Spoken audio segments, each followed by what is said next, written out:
Well, I always welcome the opportunity to present some of our ongoing work, and one of the benefits of Peabody is that we have amazing students that help us get our work done. So this is, most of this work, or the co-author on some of this work was by my primary research assistant, Toby Park, who is now an assistant professor at Florida State University. So before I start, I want to tell you a story of how to get data access. And apparently in Texas, it's a little more difficult, I think, than in other places, but is possible. And the reason state data bases are important, it's because they have data that link anywhere from the kindergarten experience all the way to the college completion experience. So what we did is take advantage of students in their 10th grade year of high school, or at least went back to coursework in 10th grade and tracked them all the way to college completion. And our focus for this project is underrepresented students. And the focus state is Texas. So I'm happy to talk about how to access data there. And it involves a lengthy proposal process and then defending your proposal in front of an advisory board appointed by the governor. And then if they think it's not, if they think it's rigorous enough and appropriate enough for state data use, basically, they'll allow you to move forward. So this is over about 2.5 years of work. And all our work had to be done in Texas, which meant lots of trips to Texas and lots of time in the state, which I'm from Texas, so I didn't mind so much. But I think my graduate students got quite tired of it.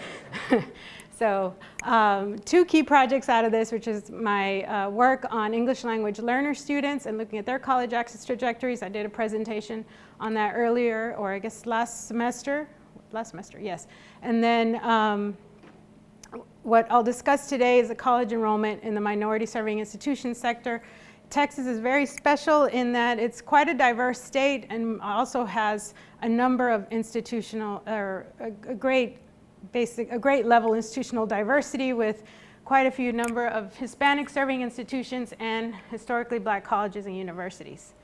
So before I get into results, I'm going to talk a little bit about the context and obviously a little bit about what fuels the theoretical framework we're using and why these questions are important.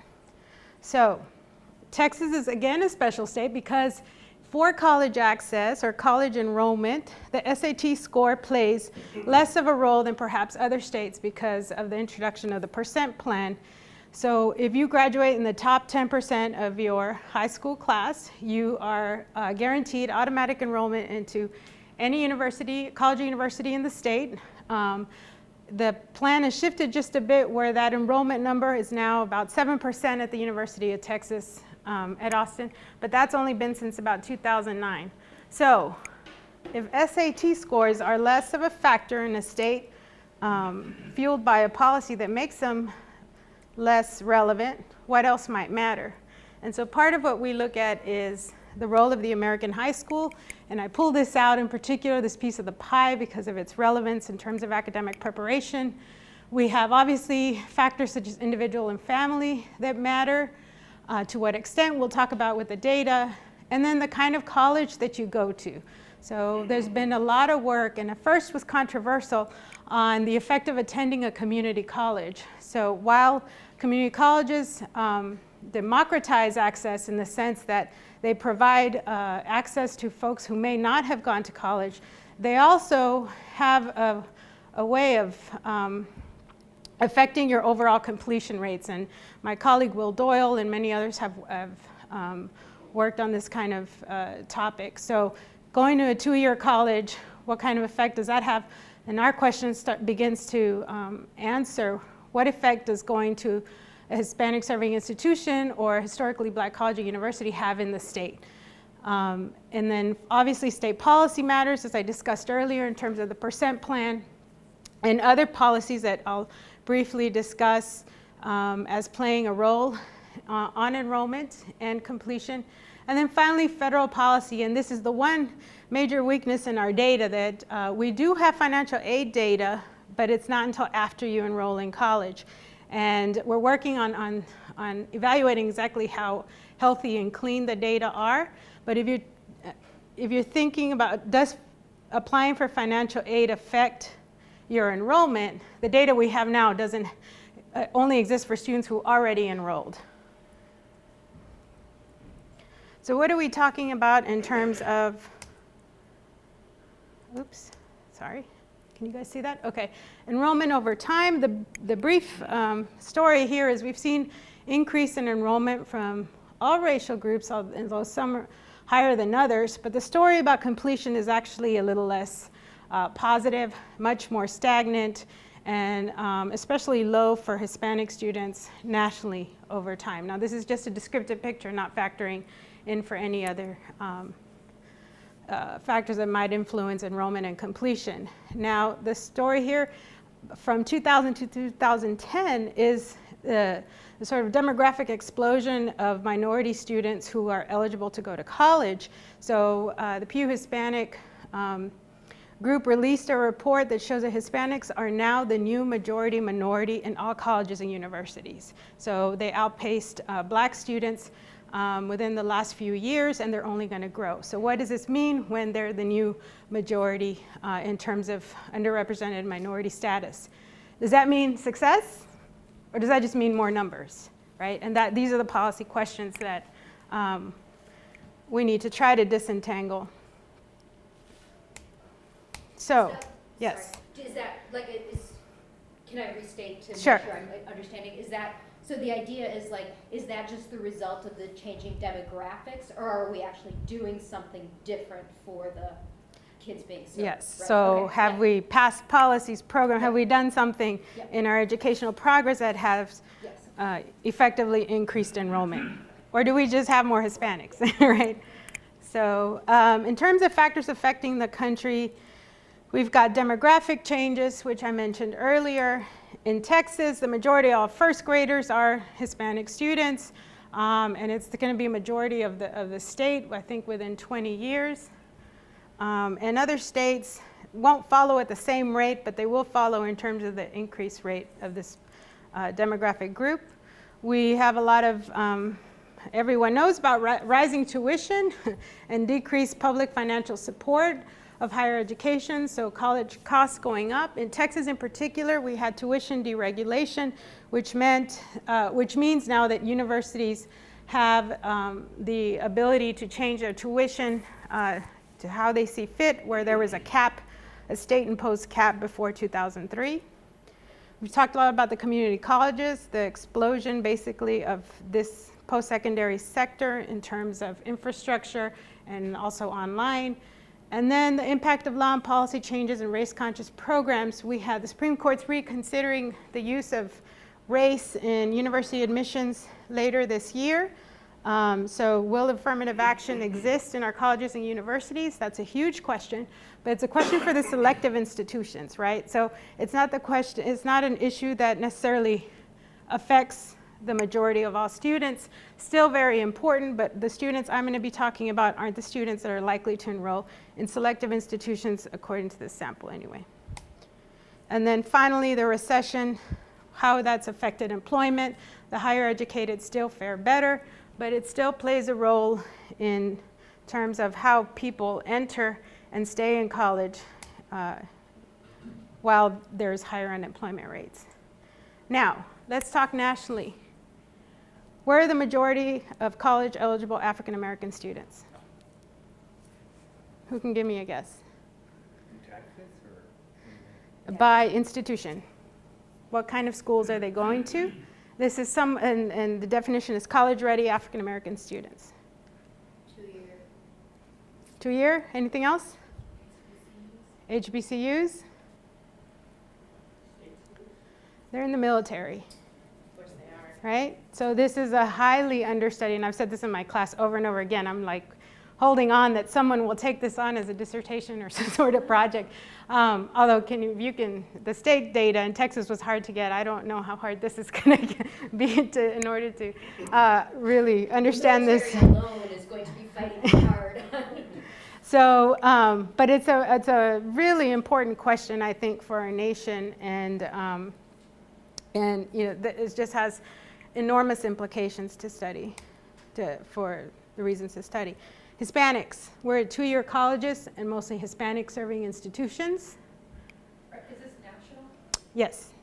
What's the definition of a Hispanic? So thank you for asking. A Hispanic serving institution, it comes from a federal designation. The requirement is that you have to have 25%, at least 25% of the population in your college or university is Hispanic, and part of that percentage is low income. So if you want to think about it in terms of, whereas historically black colleges and universities had this sort of historical mission and creation, HSIs can just demographically develop when the demography of the institution changes and the organization applies for, the institution applies for status. And when they get that definition, do they get some sort of federal support? Or They do, and it changes over time, but it's become this very strong identity, the HSI, like we serve Hispanic students, and beyond, and so, and they do provide programs that are built for serving students in that college or university. Now what's interesting is in urban areas you have a lot more black students going to HSIs because the college is suddenly an HSI. So I'll talk a little bit about that, but the key thing is the percentage of attendance of Hispanic students.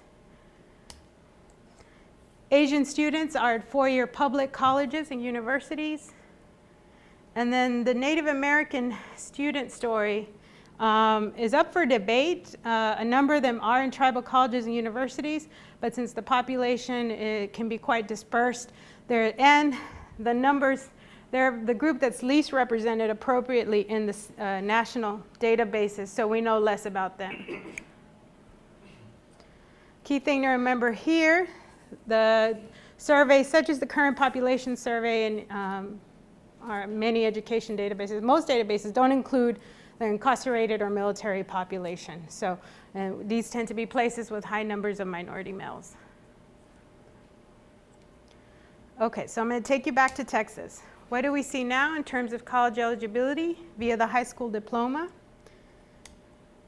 This is the Hispanic portrait in 2000, and this is using American Community Survey data. So the darker the shade, the higher the percentage of Hispanics who have a high school diploma. I'm actually from this area near McAllen, very South Texas, the very southern part of Texas. And then you see El Paso, and you see some spots in Dallas, San Antonio, and Houston, and a growing number across the West. Now, 7 years later, what does the proportion look like? It's grown a bit and gotten a bit darker in terms of proportion of high school graduates.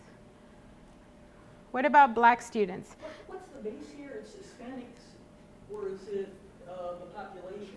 Are we looking at the proportion? It's a proportion of the 18 to 24-year-old population. That are with high school diplomas that are Hispanic? No, of all 18 to 24 individuals in the state. It should be with a high school. So you've got both an education requirement and a ethnic requirement. Yes. In that number, and so it's not that low proportions of Hispanics are graduating from high school in other parts of the states. It's that they're highly concentrated, and yeah, they're highly concentrated there. And this sort of concentration of where students are is part of the college enrollment story. In terms of black students, another part of the state where we see the concentration, this is 2000. And this is 2007, so some growth as well. If we look at, and this is data from the next map is from our state administrative data, and the scale on this isn't great, but it gives a general accurate portrait of proportion-wise by school district in the state. And so this is Hispanics. You'll see, again, South Texas, El Paso, and really the largest percentage of high school graduates in the state are in two areas, which are Houston, first and foremost, the Houston area, and then the Dallas ISD. Black students, what's interesting here, it's the same districts, except Dallas above Houston, and then parts of the Gulf Coast. So this leads us to the question of where are these students enrolling? If we know most students are likely to go close to home, Poor students are not likely to go far from home for college. This is where the question of minority-serving institutions and enrollment effects became part of our analysis. So this is a national context for historically black colleges and universities and HSIs, some of the characteristics. Overall, it's for minority-serving institutions enroll 14% of all post-secondary education students. So it's a growing number. 42% of Hispanic students. That's almost half of all Hispanic college enrollees. So you mentioned something, students generally go close by. Is there differential patterns across populations? So that Hispanics really stick close Sure. by more so than African Americans or vice versa? Sure. So there's, I think proximity is a key, I think, predictor here, but the research shows that Hispanics are much more likely to stay closer to home. And that is part of the effect of enrolling in a community college, right? But in Texas in particular, Texas doesn't go out of state for students. Texas students rarely go out of state to attend college, including whites. So it's really a very home story. We're talking about at least 90% of all high school graduates in Texas stay in state for college. So it's a very different story from Connecticut or Massachusetts. Or somewhere maybe even in the Midwest. So in terms of a Texas context, this is what we're talking about here. We've got 9 HBCUs and almost 64 Hispanic, or about 64 Hispanic serving institutions, where Texas is second only to California. Whereas HBCUs are much more predominantly black, or at least to a greater extent Hispanics. HSIs have slightly larger diverse mix. So back in Texas, what are we talking about in terms of policies that might matter? I talked about the Texas Percent Plan. There is in-state tuition and financial aid infusion in 2001. We had tuition deregulation 03-05, and in 06-08 we had increased programmatic development in terms of dual credit and other curricular changes. But at the same time, you also had greater emphasis on merit over need-based aid. So higher education policy analysis, it's very dependent on state actions, more so than maybe some sectors of education. These were our general research questions. We're interested in what enrollment looks like compared to white students for underrepresented students. If they do enroll to college, what kind of colleges are they likely to matriculate? And then what are the post-secondary outcomes? How does completion vary by race, but also by type of institution attended? We incorporate, more from a human capital framework, but also acknowledge that issues coming from, literature on social capital plays a role, especially in college access, a lot of research on that. In terms of economic and geographic factors, there's been a lot of work on the effects of desegregation on student test scores. Academic preparation is obviously a huge consideration, and there's been a lot of increased work on the role of AP/IB courses, the role of math in high school. We found in early analysis that Hispanic students, of all their options, they're more likely to work than they are to go to college. So the role of labor we thought would be important in factoring in how they make college choice. So we covered literature on working while in high school, college choice and completion. I'll talk about that. Let me talk about that last, and then the role of attending minority-serving institution. There's been a lot of descriptive work on that and some growing more database analysis, but there hasn't been a lot of quasi-experimental analysis on understanding basically processes that affect the minority-serving institution, so that's where we hope to contribute. And the underlying article that spurred a lot of this interest was by Bound, Lovenheim, and Turner, where they looked at whether the college completion rates are stagnating over time. So they do an analysis by income, not by race, looking at whether is it the effect of the individual, what the individual brings to the table, or is it the effect of the institution in terms of institutional quality. So we use that as a motivation. Let me get to the data. So these are cohorts we examined. High school graduates going back to 10th grade. The data that we use whatever's available in the data set, while not perfect. And there's a lot of things that we wish it had. It does have very important characteristics where we're able to link students across schools, high schools into colleges. We use a series of logistic regressions, multinomial logistic regressions, and then I'll present some new results on a propensity score match technique that we did. And it's hot off the press, hot off the server. So I put that caveat with we're going back for revisions, but we at least have some results, and I fell into the temptation of presenting new work. So just to give you a better sense of how we thought about the data in terms of individual versus curriculum, context, geographic region. As we know, region is a very big indicator of where students live and obviously where they might go to school, and just the segregated nature of the state. We made sure to try to think through that. And then we utilize these characteristics at the post-secondary level. So I'm sure there might be better ones to use. I'm not sure when they're in the data set, but this is part of our ongoing, the reason we present work to see if there's something we may have missed. Sorry, Ron. Free and reduced lunch. It's called economic disadvantage. Okay. You can begin to, I think, parse that out. Oh, and So you have that at the individual level? yes. Okay. So economic disadvantage. And then on the high school context, do you have anything about the quality of the high schools? So what would that look like? Like percent? Proportionate or proficient at least, or? I don't think it has those kind of like newly updated NCOB requirements. Is that what you're talking about? Yeah. Or I think there might be certified teachers, and we did think about that, but this is where we landed on for now. You know, you might also want, so in addition to your individual economic disadvantage, the high school level of free and reduced lunch, just like poverty density in the high school, if you have substantial variation. So the percent of the high school that's free and reduced, not just, oh, okay. Okay. What other quality measures? It'll be highly correlated with percent Yeah. minority. Yeah.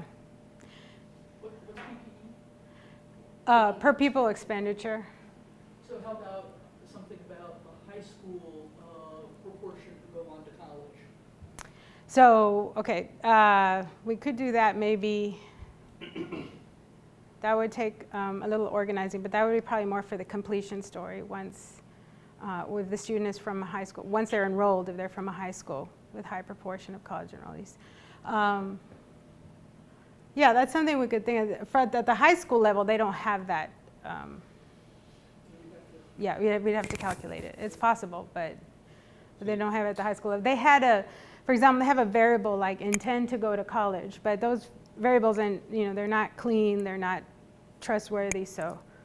And in the post-secondary context, you don't have 2 or 4 year college? Or We don't do completion at the 2-year level. So when we think about completion, we're only doing 4-year right now. So Toby's dissertation was actually on 2 years schools, so he has more research on that.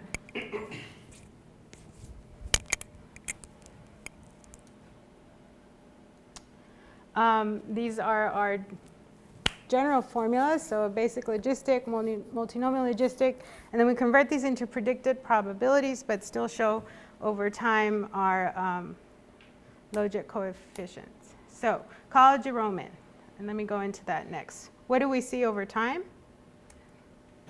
By race, if you look from 1997 to 2008, we see that Hispanics are actually, over time, less likely to go to college. We see an increase for Black students in blue, Hispanics are in red, And then the Asian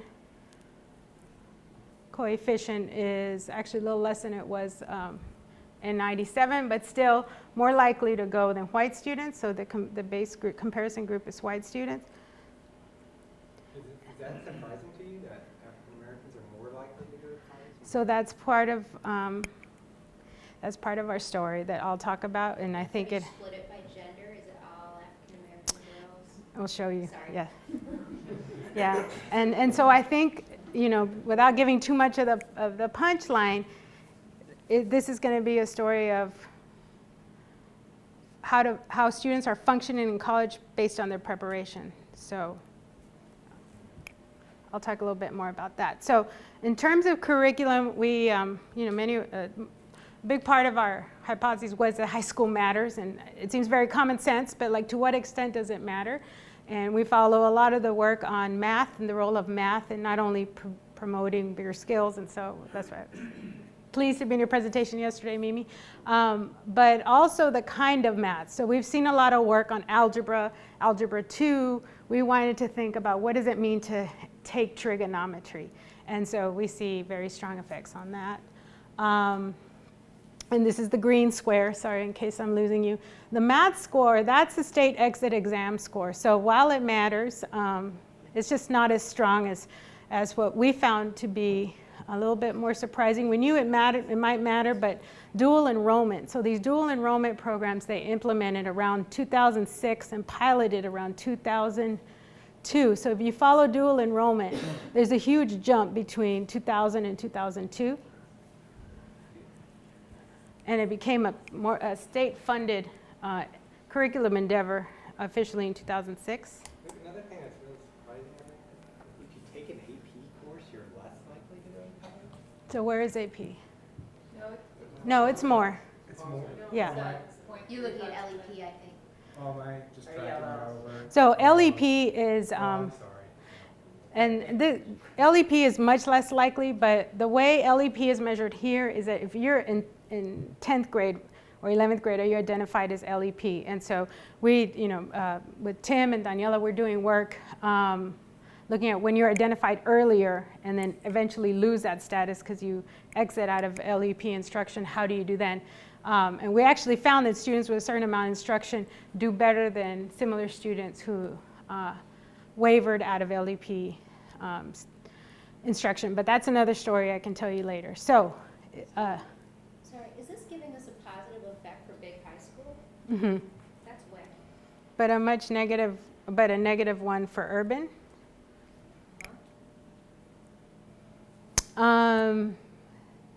Yeah, we saw that pretty consistently. My guess is better curricular offerings, more of a pipeline to colleges and universities, more peer effects. Interesting.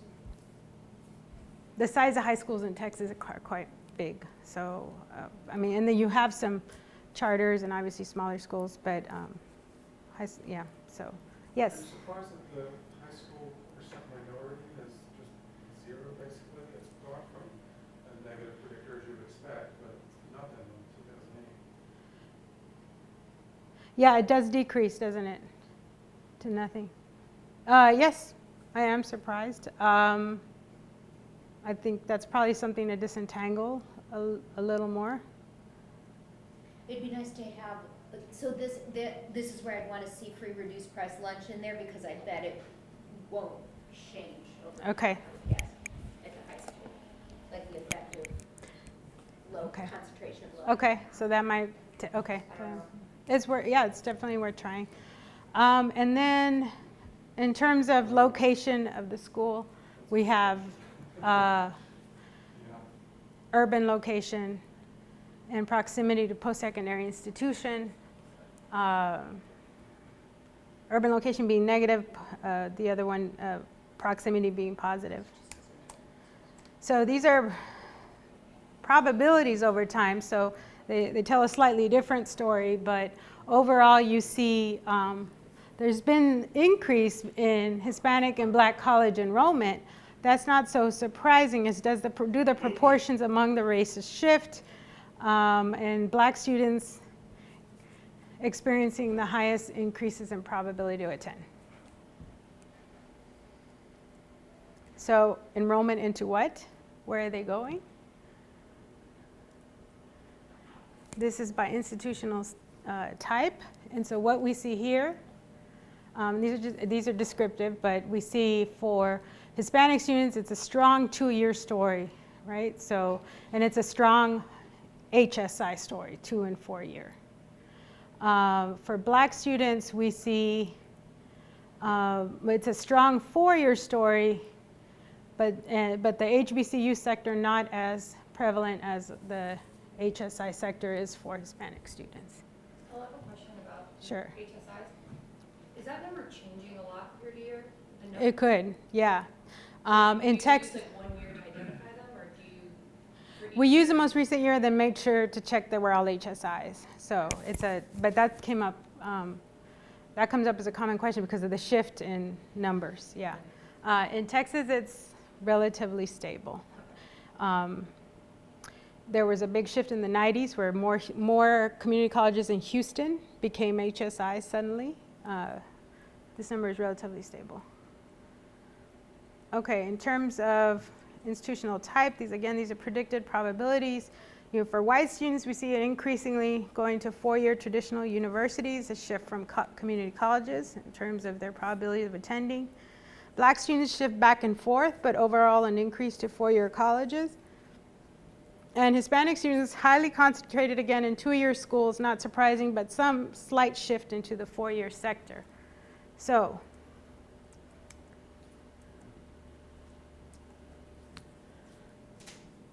does where you go matter? Let me give you, in terms of completion, let's go into the completion story. These are descriptive statistics by race.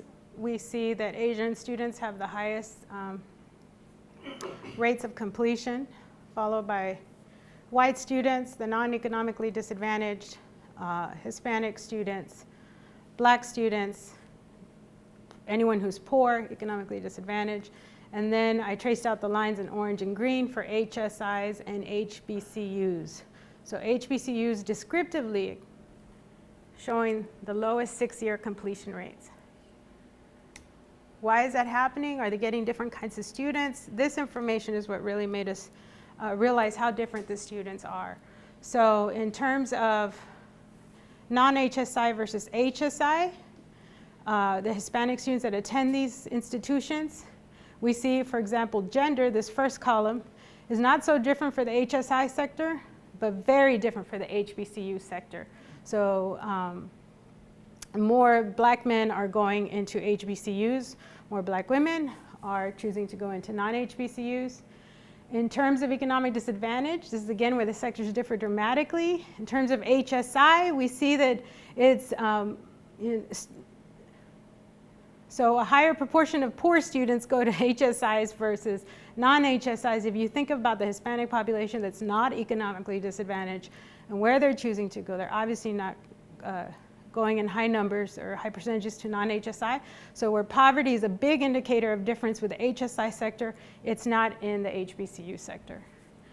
We see big differences in preparation by trigonometry, and then dual enrollment, twice the number for HSIs versus non-HSIs, and then percent minority, huge differences. Hispanic students who are going to non-HSIs are coming from much less segregated high schools.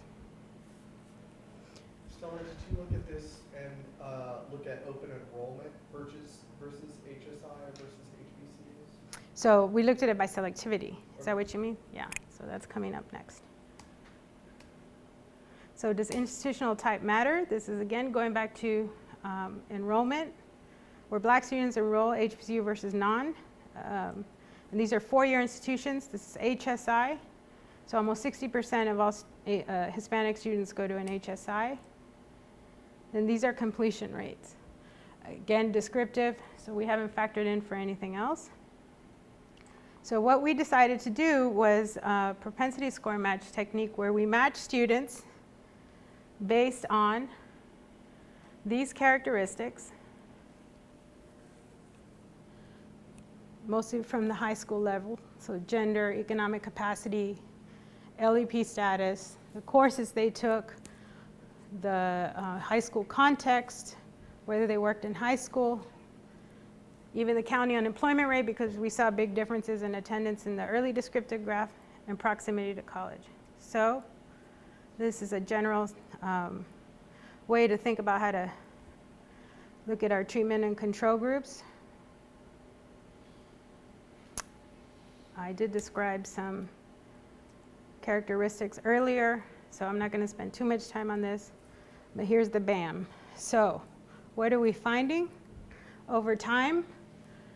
There's definitely, if you look at the unmatched sample, there's definitely a big difference or gap in completion by HSI versus non-HSI for Hispanic students. When we match the sample, the gap decreases significantly. Similar for 2000, and then it goes down to 11.06 with a matched sample, but again, unmatched being much higher at 20%. And then in 2002, it goes down to 8.36. So while there's clearly a gap in how HSIs are graduating similar prepared, similar race students, the gap over time has decreased. The interesting thing here that we found, we're not so surprised with that, although it is important to note that the gap has decreased over time. With black students, while the gap is big in the unmatched sample, it essentially closes quite dramatically, and then these results actually for matched sample were not significant. So what does that mean? How do we interpret this? And I think like the community college story, there might be some controversy in thinking about, are minority serving institutions, is it all their fault, or what's going on in terms of preparation and completion?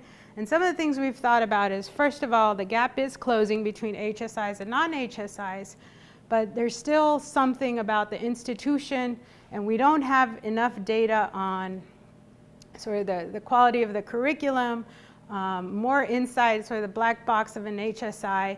There tend to be underfunded institutions. They serve much more needy students.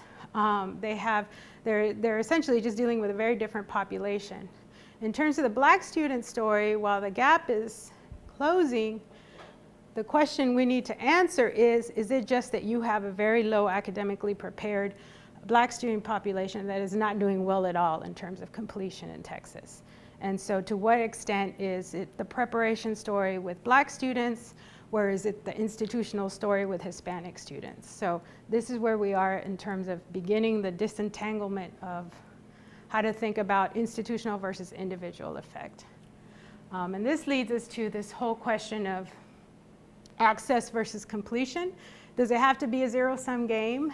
And the more I think, and there's more and more data to support this, that we focus on a completion agenda, we're going to leave out the access institutions. And in a state like Texas, where the majority will soon be Hispanic students, and the majority of Hispanic students attend Hispanic serving institutions, the entire economy is likely to be affected by how well these institutions do with students, how often they complete, the rate of completion, and the quality of student that they let out into the economy. So I'm going to stop there and happy to answer questions. I'll leave you with this thought, which is the completion gap by race that we calculated over time.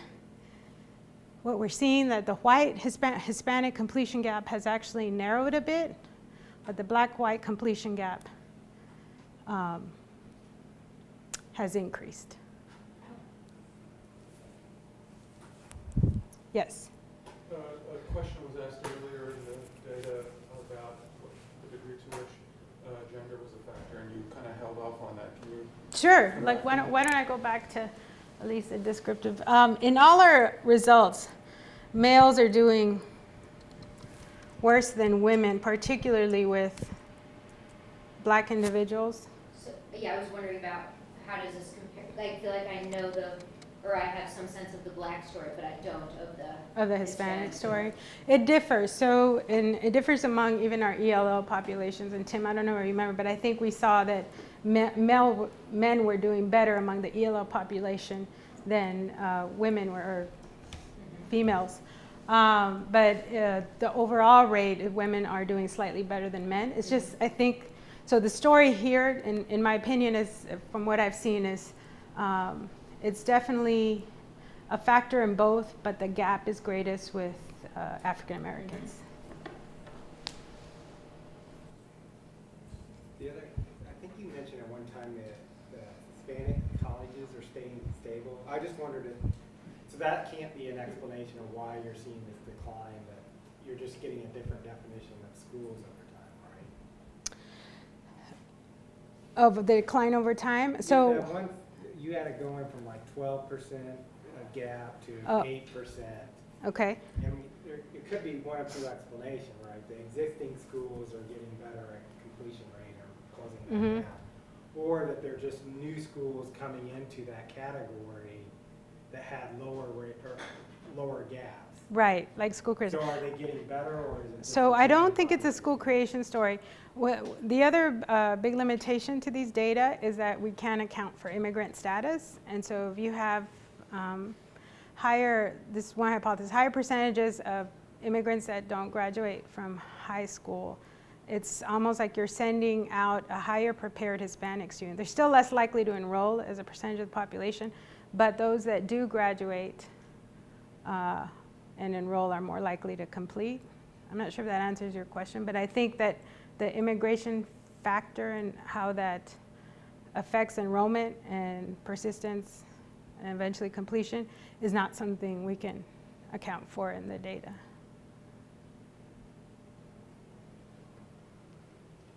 Yes. So I want to revisit my question that I kind of said earlier. Maybe you can walk me through the matching. Okay. But with you have HSIs, let's say like a UT El Paso or something like that. Mhm. And for non-HSIs, that would include something like a UT or a Texas A&M. And So it wouldn't be matched. No, UT. Okay. It would have to be matched by selectivity. Okay, so you have to do essentially those large colleges that don't have a match in an HSI. Those are just excluded from the Yeah. Okay. Yeah. Perfect. So like Bryce is the only high private. So we didn't have a match for HSIs. Okay. Any other thoughts, questions, reclarifications? So this agenda is not over. We're working on preparing these for publication. Want to acknowledge funders and students who've helped us get through this,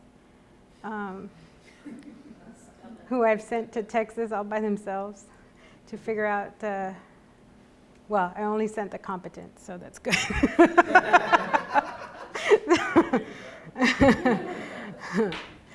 So. They survived 100-degree weather. Yes, they survived 100-degree weather, but we've got other work going on. So we're looking at remediation outcomes for the ELL student, and with Tim Drake, who's a student here at Peabody. We're looking at the effect of program type, whether you start off in bilingual education or English as a second language on college access outcomes, and then looking at this question of deregulation, right? The data and the effect of financial aid is something that, nationally it's just hard to merge a lot of the financial aid databases with the individual level data sets. So we're looking at it from a different using different data sets with Justin. Shepard is also a student, and then we're going to take this campaign to Florida and see what we can do there. So that's the hope to next steps. So, yeah. All right, thank you very much. Thank you.